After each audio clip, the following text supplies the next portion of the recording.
Hindi club में फिर से आपका एक बार स्वागत है। ये वीडियो विशेष रूप से केवीएस से संबंधित है। आज इस वीडियो में हम लोग केवीएस 2015 में पूछे गए प्रश्न हिंदी के सॉल्व करेंगे। इसके साथ ही मैं आपको बता दूं कि केवीएस का एग्ज़ाम जो इससे पहले होते थे उसमें हिंदी से संबंधित 15 प्रश्न होते थे, लेकिन इस बार जो केवीएस का एग्ज़ाम होने जा रहा है 2018 में, उसमें आपके 10 प्रश्न पूछे जाएंगे, लेकिन पैटर्न लगभग सेम वही रहेंगे। तो चलिए बिना देरी के हुए स्टार्ट करते हैं। इसमें सबसे पहले हम निर्देश पढ़ते हैं। 16 और 17 जो प्रश्न संख्या 16-17 है, इन प्रश्नों में एक शब्द के लिए 4 वर्तनी दी गई है, जिनमें से केवल एक शुद्ध है। उस शुद्ध वर्तनी वाले विकल्प का चयन कीजिए। इसमें 4 आपको विकल्प मिल जाएंगे और इसमें कुछ अशुद्धियाँ हैं वर्तनी से संबंधित, उसे आपको देखना है और देख के आपको शुद्ध वर्तनी चूज करना है। इसको कैसे आप सही करेंगे, तो सबसे पहले मैं बता दूं कि इसे हल करने के लिए आप अपने दिमाग में एक से कंसेप्ट बैठा लीजिए कि आपको देखने में सबसे खूबसूरत कौन सा दिखाई दे रहा है। सबसे खूबसूरत मैं क्यों कर रहा हूँ, क्योंकि हम लोग डेली बुक पढ़ते हैं, डेली शब्दों को देखते हैं और माइंड ऐसा में बैठ जाता है माइंड में कि उस शब्द को देखते ही हमें पता चल जाता है कि हाँ ये सही हो सकता है, क्योंकि इसी तरीके से इमेज हमने कहीं और देखा है। तो वो जो आपको सबसे उचित लगे, यानी देखते ही आप पकड़ सकते हैं, इधर से अभी व्यक्ति, इधर से जो अभी है, आपने कहीं ऐसा नहीं देखा होगा। इसको दूसरा कोई तरीका है नहीं, या तो आपको पूरा देखना होगा, पूरा याद करना होगा, ऐसे अभिव्यक्ति लिखते हैं, ऐसे ये लिखते हैं, नहीं तो अगर आपने किया है, पहले से इसे देखा है, तो आप देख के पसंद कर सकते हैं कि नहीं ये मुझे अच्छा देखने में नहीं लग रहा, तो इसे आप तुरंत काट देंगे। इसके बाद इसे देखेंगे, अभी तो ठीक है, लेकिन व्यक्ति में क इधर से होना चाहिए, ती जो होगा इधर से होगा, तो ये सही हो जाता, लेकिन ये इधर से है, इसलिए ये भी आपका गलत है। इसमें देख सकते हैं ये ठीक है, लेकिन आपने देखा ये है कि यहाँ वो जो है वो पूरा लिखा गया है कि थोड़ा सा मुझे अलग दिखाई दे रहा है। आप देख के इससे अच्छे तरीके से समझ सकते हैं। वर्तनी के लिए आपको देखना पड़ेगा बुक, अगर आप शब्दों को नहीं पहचान पा रहे हैं, उसमें उचित शब्द को नहीं देख पा रहे हैं कि कौन सी वर्तनी इसमें गलती है, तो आपको देखना पड़ेगा। एक बार किताब देख लीजिएगा, निश्चित ही आप सही कर पाएंगे। तो पहला आपका प्रश्न अगर देखा जाए तो हल होता है कि 2 नंबर आपका आंसर सही है। इस तरह के प्रश्न आप जरूर देख लीजिएगा। इसके बाद आगे बढ़ते हैं। इसमें देखा जाए तो आप इसको आराम से देखिएगा तो आपको पता चल जाएगा कि कौन सा इसमें सही है। देखिए कोई भी शब्द लिखा गया है तो इसमें कुछ ना कुछ प्रॉब्लम दिख रहा होगा, आपको कुछ ना कुछ प्रॉब्लम दिख रहा होगा, यानी आपको देखने में अच्छे तरीके से नहीं दिख रहा होगा, नहीं ऐसा तो मैंने कहीं लिखा हुआ नहीं देखा है। तो इसका एक ही चीज़ है कि आप इसको देख के पहचान सकते हैं। अगर देखा जाए तो इसका करेक्ट आंसर ये है अवशिष्ट। इसके बाद आगे बढ़ते हैं हम लोग। इन प्रश्नों में दिए गए प्रत्येक वाक्य खंड के अर्थ को एक शब्द में व्यक्त करने वाला शब्द दिए गए विकल्पों में से चुनिए। ठीक है, इसको देखना है। रंगमंच पर पर्दे के पीछे का स्थान, रंगमंच पर पर्दे के पीछे का स्थान, जो रंगमंच होता है यानी जहाँ ड्रामा खेला जाता है तो वहाँ एक पर्दा लगा होता है, तो उस पर्दे के पीछे के स्थान को क्या कहते हैं इसके बारे में पूछ रहा है। यानी उस पूरे लाइन के लिए एक शब्द चाहिए, उसको पूरे लाइन के लिए क्या चाहिए, एक शब्द चाहिए। तो इसके लिए एक शब्द अगर देखा जाए तो पृष्ठ मंच, जो पृष्ठ होता है, जो सामने का मंच होता है, वो नाट्य स्थल होता है, जो नाट्य का स्थल होता है जहाँ ड्रामा होता है, वो एक होता है। कि आपने सुना होगा कि नेफ्ट से आवाज़ आ रही है, यानी स्टोरी आगे चल रहा है तभी नेफ्ट से आवाज़ आनी शुरू हो गई। तो इसका करेक्ट आंसर देखा जाए तो नेफ्ट मीन्स क्या होता है, पीछे से कोई आवाज़ आनी शुरू हो गई। तो इसका वाक्य प्रयोग द्वारा भी आप स्पष्ट कर सकते हैं। इसको जब भी चूज करना होगा तो एक वाक्य बना लीजिएगा, उस वाक्य को आप चूज करके देख सकते हैं। तो यहाँ पे देख सकते हैं ये 18 का आंसर देखा जाए तो 4 नंबर होगा। इसके बाद अगला क्वेश्चन है, जिसके सिर पर चंद्रमा हो। चंद्रमा को हम चंद्र कहते हैं, चंद्रमा को क्या कहते हैं, चंद्र कहते हैं। सिर मतलब क्या हो जाएगा, शेखर। तो इसके दोनों जहां मिलेगा वो हो जाएगा, देखिए चंद्र हाथ है, हाथ से कोई मतलब नहीं, चंद्र वदन है, इससे भी कोई मतलब नहीं, वदन।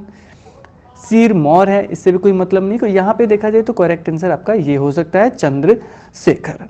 इसके बाद आगे देखते हैं, फेंक कर चलाया जाने वाला हथियार को, फेंक कर चलाया जाने वाला हथियार, ये इंपॉर्टेंट प्रश्न है, इसको आराम से ठीक से सुनिएगा।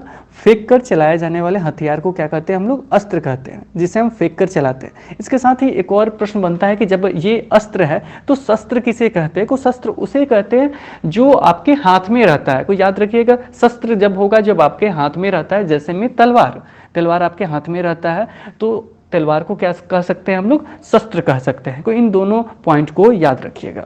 इसके बाद आगे बढ़ते हैं, यहां दिया गया था, इसको देख लेते हैं। इन प्रश्नों में दिए गए शब्द के समान अर्थ शब्द का चयन उसके नीचे दिए गए विकल्प में से कीजिए। नीचे दिए गए जो भी विकल्प है उससे करना है।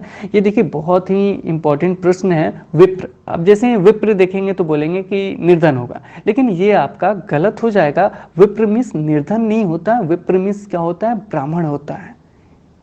इसका भी प्रयोग आप वाक्य द्वारा कर सकते हैं। वाक्य प्रयोग कीजिए, निश्चित ही आपको करेक्ट आंसर मिल जाएगा। जैसे विप्र सुदामा कृष्ण के परम मित्र थे, यानी ब्राह्मण सुदामा कृष्ण भगवान के परम मित्र थे।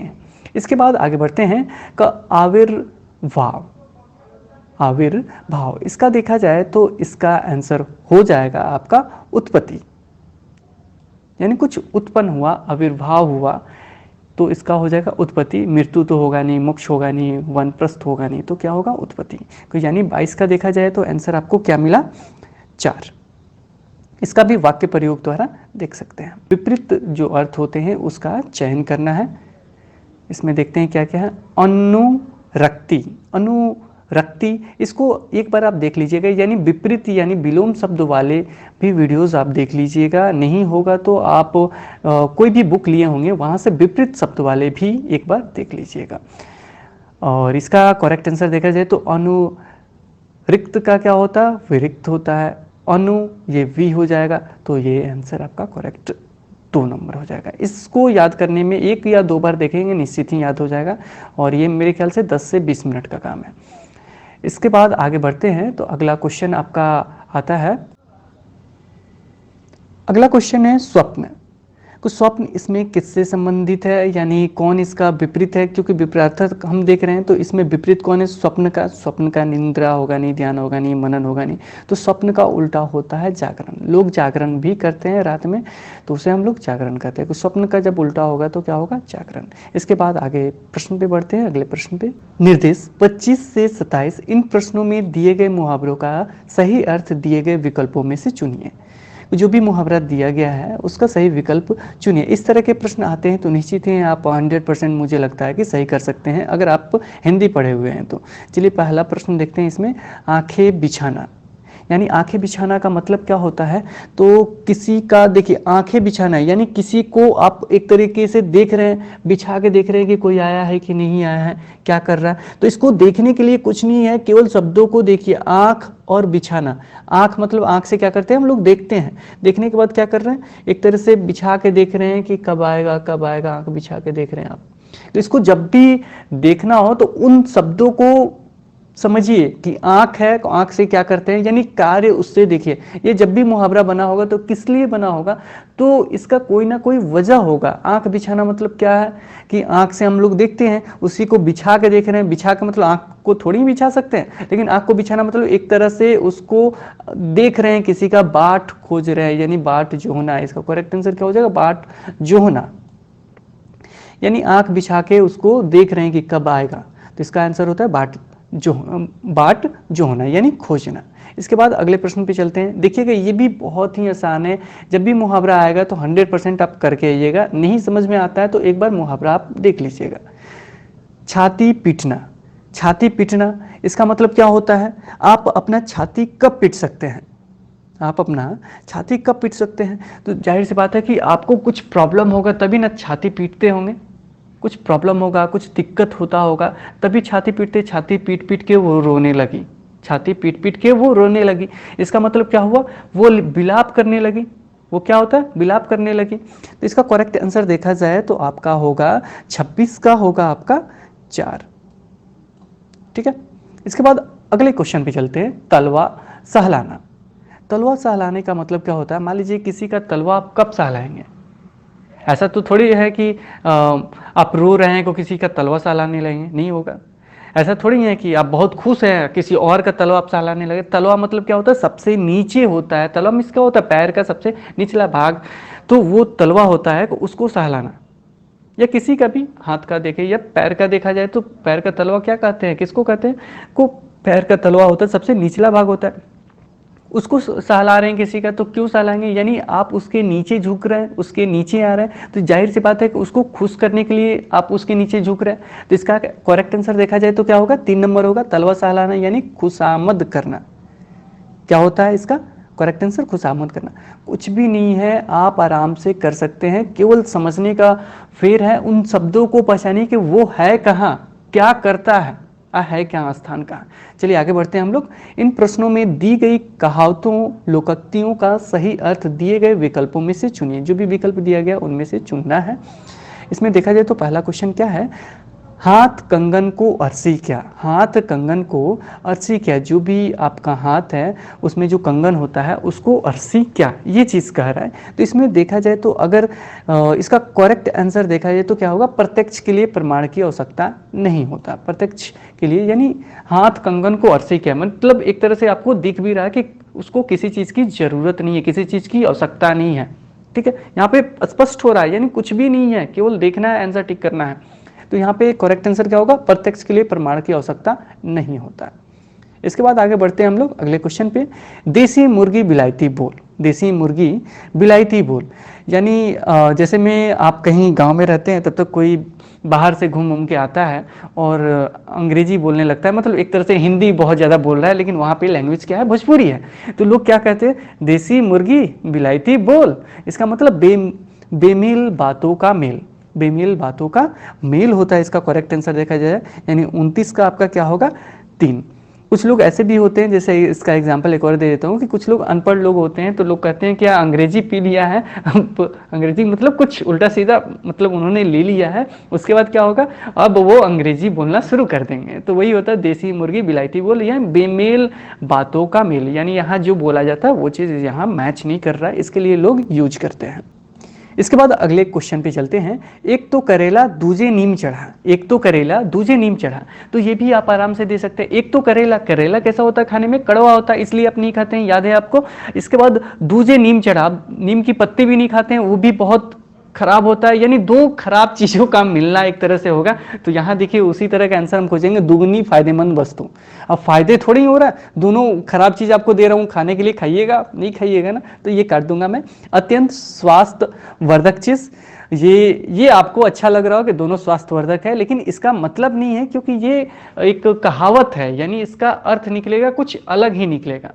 यहाँ पे बुरे के साथ और बुरे का मेल, इसका करेक्ट आंसर देखा जाए तो ये होगा, क्योंकि लोग जब यूज करते हैं ना वो किसी पे ये कसने के लिए करते हैं। कहावत वगैरह जो होता है ना, किसी पे मतलब होता है कि उसके बारे में एक तरह से कुछ बोल निकाल देते हैं कि ये बहुत खराब है, यानी एक तरह से खराब सेंस के कारण वो बोलते हैं कि एक तो करेला था ही, दूजे नीम चढ़ा है, मिल गया है, दूजे नीम चढ़ा भी मिल गया उसे, यानी बुरे के साथ बुरे का मेल, यानी दोनों का दोनों वही है।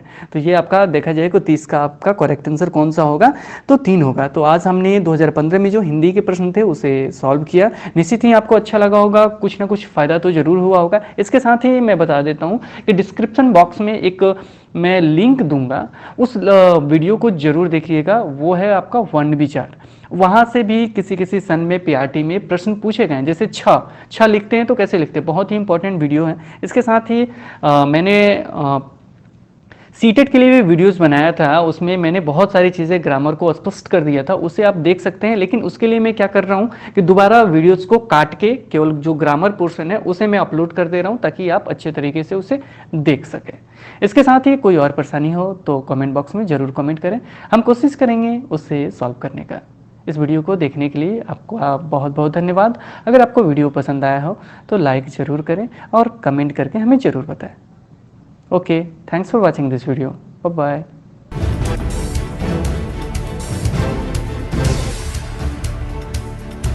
सब्सक्राइब कीजिए हिंदी क्लब को, दबाइए इस बेल आइकॉन को ताकि हमारा वीडियो आपको मिले सबसे पहले। शेयर करें अपने दोस्तों के साथ ताकि वो भी इसका लाभ उठा सके। ये सब बिल्कुल फ्री है।